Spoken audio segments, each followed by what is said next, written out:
Alrighty, welcome back to my channel, May Between the Pages. My name is Taylor, and today we are going to be talking about my most disappointing or worst books of 2022.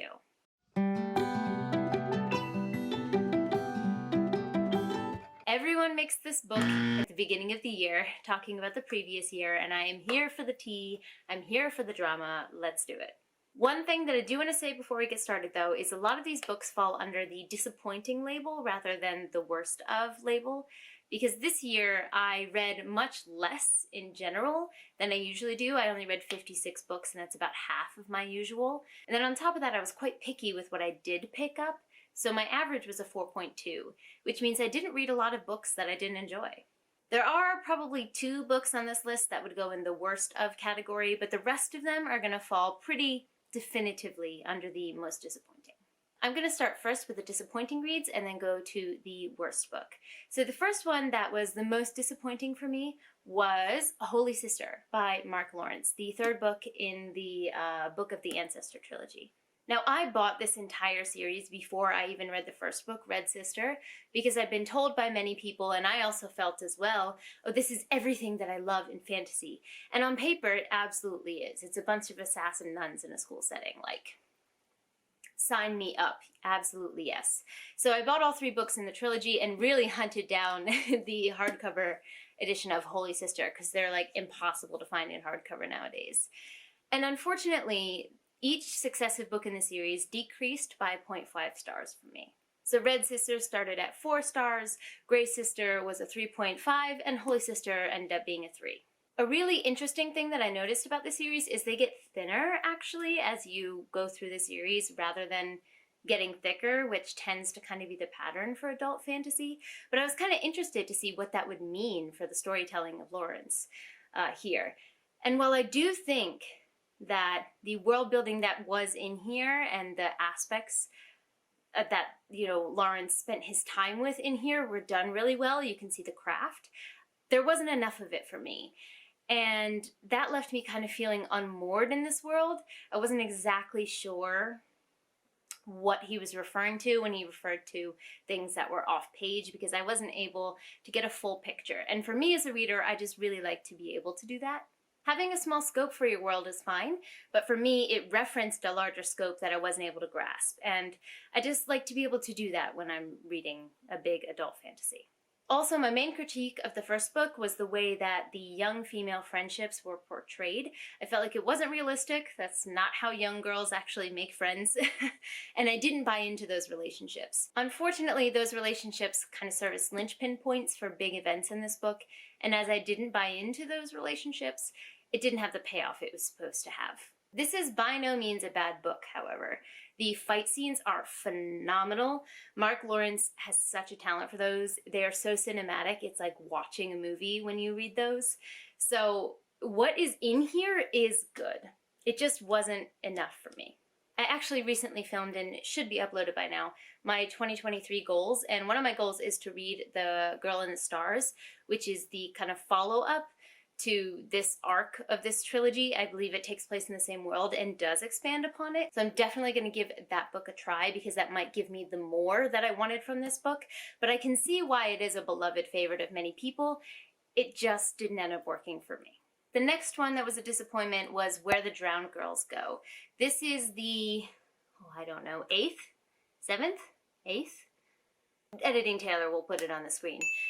But one of the number, the most recent number of the Wayward Children series by Shauna Maguire. Now, the first couple books in this series, and I would also argue in An Absent Dream, which I think is the 6th book, have this certain, touch of magic that made me obsessed with these books when I first started reading them. I binged them, all the ones available to me.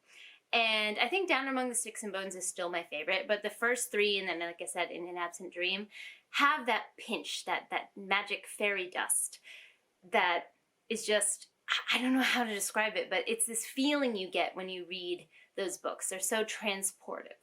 But the other books in this series, including Where the Drowned Girls Go, which is the one that was released last year, is missing that sprinkle of fairy dust for me. And it doesn't transport me in the way that I really read these books for. Usually we visit a new world through a portal in these books, but in this one we're revisiting a previous character, and it's set in our world. And while I could adjust my expectations to that kind of story, it didn't have the plot threads that it needed, I think, to keep me invested the whole time. It was more of a character study than anything else, which a lot of the other books are as well, but there's this interesting world that we're also exploring at the same time to kind of give it this urgency to it. But this book felt like it was just kind of sitting there. I don't know, I wasn't as into it. Again, like Holy Sister, not a badly written book. The craft is there, the prose is there from McGuire that I usually enjoy, but it didn't sweep me away. And thankfully these are really short, so I will continue to read this series pretty much as long as she wants to put it out, I think. But yeah, the last couple releases haven't been doing it for me. And the third book that I would put solely in the disappointing category might ruffle some feathers, but that is The Blade Itself by Joe Abercrombie. Listen, the hype for this was so big when I picked this up. It still is. The hype for this whole series is so big that I think it worked against this book in this case. I'm a character-based reader. So many people told me Abercrombie's characters are out of this world. You're gonna fall in love with them right away. The first book has no plot, but it doesn't matter because the characters are so good. And there was a whole perspective that I didn't give a shit about in this book. What's his name? Oh, he's not even, see, he didn't even stay in my brain because I didn't care about him enough. Glockta is as good as people say. I will say that. Jazal, that's who it is, Jazal. Didn't give two shits about him, and he's a third of this book. So every time his perspective came up until the very, very end, until it started merging with Glockta and other people's perspectives, I was like, I don't care about this even a little bit. So that really affected my enjoyment of the series because I was told so many times that I'm gonna fall in love with the characters. So I do think that was a case where the context with which I went into the book did affect my reading experience. I did laugh out loud. The humor of Abercrombie is here, the one that people, the famed, dark humor is here. Like I just mentioned before, Glockta is as amazing as people say, and so is Logan Ninefingers. Really enjoyed their perspectives here. But the plot doesn't exist, as people said, until the very, very end. And because I didn't care about 1/3 of the book, that really made this feel like a bit of a slog for me. I really expected to fly through this and enjoy it more. But I have heard that the second book, Before They Are Hanged, increases the plot and the twistiness of it, and that's where you really get hooked. So, fingers crossed. I do have Before They Are Hanged and The Last Argument of Kings in this beautiful broken binding edition already, so I will be reading those. Those are, priority reads for 2023. I want to finish this first arc in this world. I think is it the First Law World? I think it is. The First Law World by Abercrombie. Definitely want to finish this first arc, but I can say at this point I am underwhelmed. This next book I'm going to put as kind of a bridge between the worst of and the disappointing books, and that is the one DNF that I had this year. I have gotten a lot better at DNFing books when I need to, but again, I had a 4.2 average this year, so I really didn't need to. I didn't have to use it that liberally. But the one that I did DNF was Cinnamon and Gunpowder. This was a pick for the Only Good Book Club, and it was marketed as this kind of fun romp of a romance book where a cook is captured by pirates and he has to learn how to cook on a pirate ship and then ends up falling in love with the captain. And when I tell you, I was so bored for a large chunk of this book. And the romance was, bitch, where? It did not exist. I think I DNF'd this at 60% because it felt more like Stockholm Syndrome than anything else. And I was like, look, I was here for pirates and a fun little romance, not whatever this book is. There were a couple scenes that were cute, like the cook figuring out how to make bread on a pirate ship, like that kind of element was fun to it, but it was the only part that was interesting. And pretty much everyone in the group felt the same way. I don't know if everyone DNF'd it, but I know at least 2 of us did. And it just wasn't a hit with the group. So I didn't rate it because I don't rate my DNFs. I didn't finish it, so I'm not going to rate it. But yeah, this one just didn't work, at least for me. Okay, we have two that made it to the famed worst of list. One of them's not going to be a surprise because actually I have a rant review for it on my channel. And that is this, House of Sky and Breath by Miss Mass. Listen, I'm not a Mass stan. There's things that I like from her and things that I don't. But I personally think that the first Crescent City book was just a fantastic, fantastic book by her. I think she played to all of her strengths. She's so good at character work and making you care for the characters and the relationships between them, which is why the smut often works as well. And the first book just capitalized on all of those strengths so well. We got the will they won't they tension between the love interests, and then at the center of it was a female friendship that was done beautifully. And I was surprised by how much it touched me. Like, I cried in that book, and I usually don't cry during Sarah J. Maas or for Sarah J. Maas books. So I was so impressed with that first book. And then this book came out. And everything that was in the first book that was so good is thrown out the motherfucking window. And Miss Maas decided she was going to try to write a plot, twisty, like murder mystery thing. And it is just not her strength. She's not good at it. There are so many things wrong with this book. You can see my tabs. Orange tabs are like anger or frustration. 3/4 of these tabs are orange. Especially starting in like the second half of this book, because that's where like the plot twisty points were supposed to all come together. Like I said, I have a full rant review for this book, so I talk about the specific things about the plot that I don't like, but just know that it doesn't make sense. And there's a character in here, what's his name? Therian? Something like that. He's supposed to be a spy.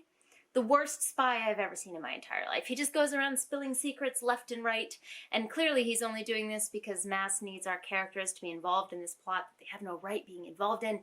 It's terrible. It's so bad. There's no logic in this book.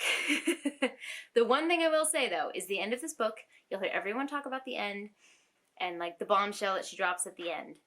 And that is a masterstroke, because I'm interested enough in that she may get me to read the third book, even though I think this is objectively not a good book.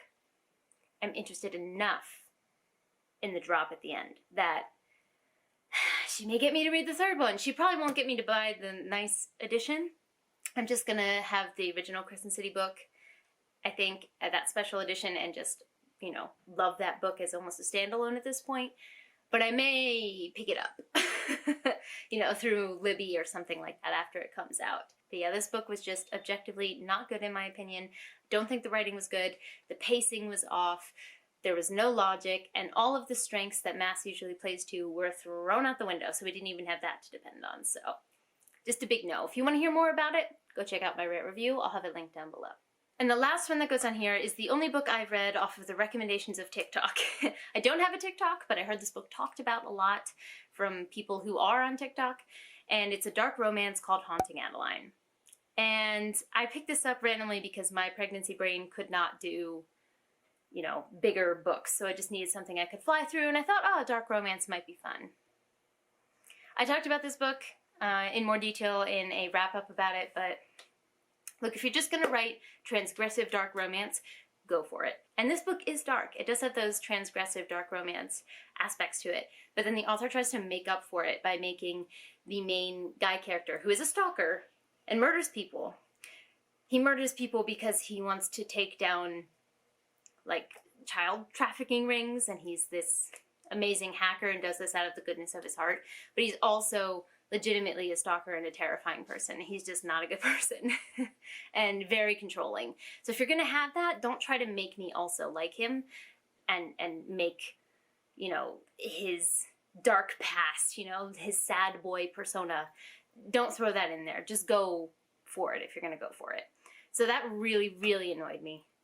This book is transgressive, though, for sure, in its romance aspects. So just be sure that you read the trigger warnings before you pick it up and make sure that it's for you.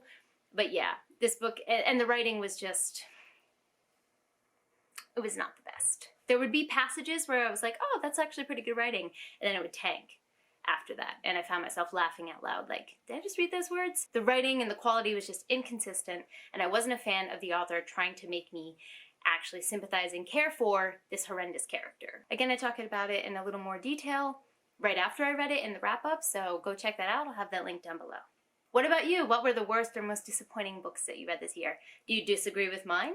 I would love to chat with you guys in the comments down below. Don't forget to like, subscribe, and click that bell. I'd love to have you as part of this community, and I appreciate it. But for now, I'm gonna head out. Johnny!